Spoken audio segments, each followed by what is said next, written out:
Yard again, this one's a little better for you. That's neighbors, fence, that's Harley's play area, and well, Madeline's too. And then, actually you can, the window pane. You can actually see the Safeco Tower, which is now University of Washington, so nice outlook. Houses behind you are 2 stories, 2.5 stories, so the pitch is about as high as they're legally able to go, so you're not going to be losing this anytime soon. Yeah. And one thing I don't know if we clearly pointed out when we were in the backyard is there's either the chain link fence that goes around the back, or you've got the neighbor's bushes or the neighbor's fence. So basically, it's the whole backyard is enclosed one way or another. There's one fence over there for you.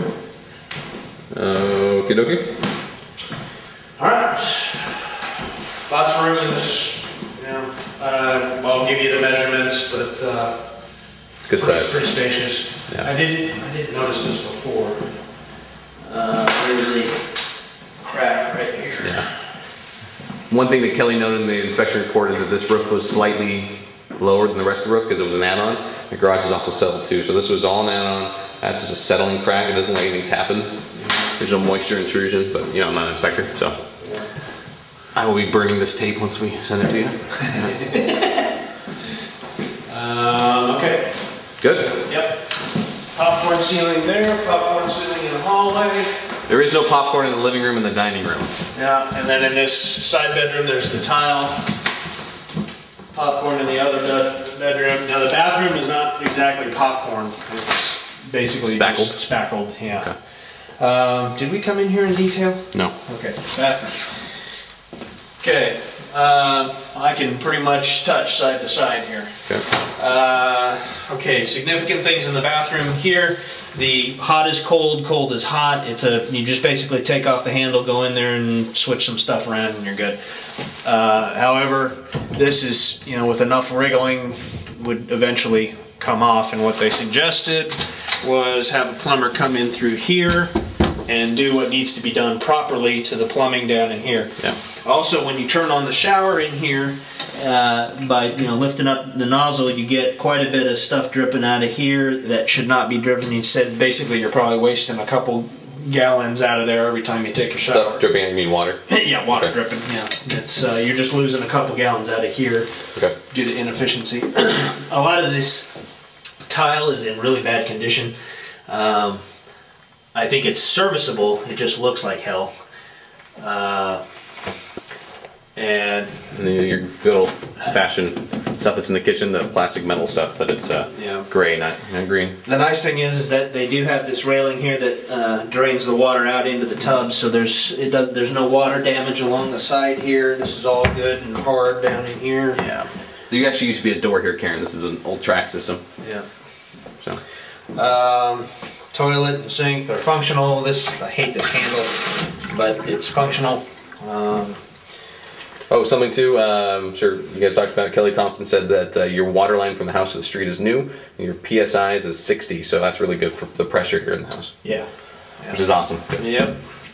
And the lighting is actually fairly decent. That kicks on the fan. One thing he said is when you turn on the fan, it sounds like a blender until it kind of gets warmed up and going, and then the noise quiets down again. But that's something that, when we redo the bathroom, that fan's got to go. Yeah. Put in the ceiling too, because moisture doesn't sit on walls; it goes to the top. Okay. After you, sir. Yep. Time to go downstairs. Kelly recommended we put a gate there, so with Madeline's crawling around, if that door's open, we can still prevent her from going down. Yeah, and one of the things that's a big hazard with these stairs is when you go down the stairs, you got nothing here. So if she managed to get down the stairs, it's pretty easy to fall off. Put a railing or wall at it or something. Yep. I fall, man. Gotta catch me. Right. Yeah, as you turn your back to me. Great. Cool. Let's see. Can I get this light on?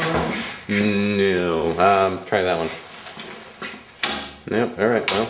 Actually, you can kind of see it okay in this, so I'll stand in the light. Yeah. Okay. So there's a staircase coming down. Yep. Support beam right here. And I'm going to stand up against the back wall. Work cabinets. Some more energy efficient bulbs in here. This is maybe about a foot deep, 1.5 feet deep on these cabinets. Same thing. Okay, the big thing that we had, and you can get some of the efflorescence here on the floor, some of the salt deposits here. The big thing is that while there is a little bit of water seepage coming in, there is nothing major. And actually today is a really good day. I'm glad I'm here this week because basically the whole Northwest is flooding right now with the amount of rain that's come through. And yet we don't have any standing water in here. We don't even, it doesn't look... It's feel damp down here. Yeah, it doesn't feel damp. It doesn't look any different today than it did yesterday, which is great. There's no, when a lot of people have flooded basements today, we're doing just fine. I think what he recommended was, you could paint over some of this, you could apply a sealant to some of this and monitor it, but eventually you would want to, you'd want to seal it before you actually finish it, but then it keep an eye on it. Fine.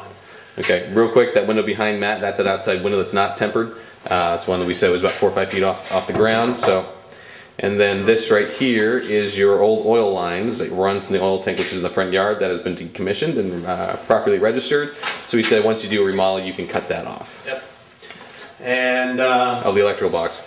Got some live wires in there. He said just have an electrician come in and cap it off. Actually, I just have them all removed. Yep. That's one of the old fuse boxes, so yep, don't grab that. Actually live there. And this is where the he actually took his screwdriver and kind of scraped the pipe to make sure that was a brand new copper pipe coming in there from the city. Yep. And that's your shut off. So if you ever Matt's out of town, you want to know where that is. Yep. Shut off's right there. Yeah, just some old shelving and stuff, and one of the things Kelly noted is that this stuff's been here a long time, and yet the wood down here is just fine. There's no watermarks. There's no standing water that's ever gotten to that. So, and also right here, I'm going to cut him off real quick. This beam, video may not show, but there's no water damage to it down the bottom. Yep, nothing. That's just paint. So yep, that's been there a while. Okay, back to what we're doing. This is just old stuff. They got a lot of old crap in here. It's kind of funny. It's kind of like some of the Grandma Mary stuff, but it's never been opened. Old Sears stuff and stuff like that. Okay. Crawl space. Oh yes.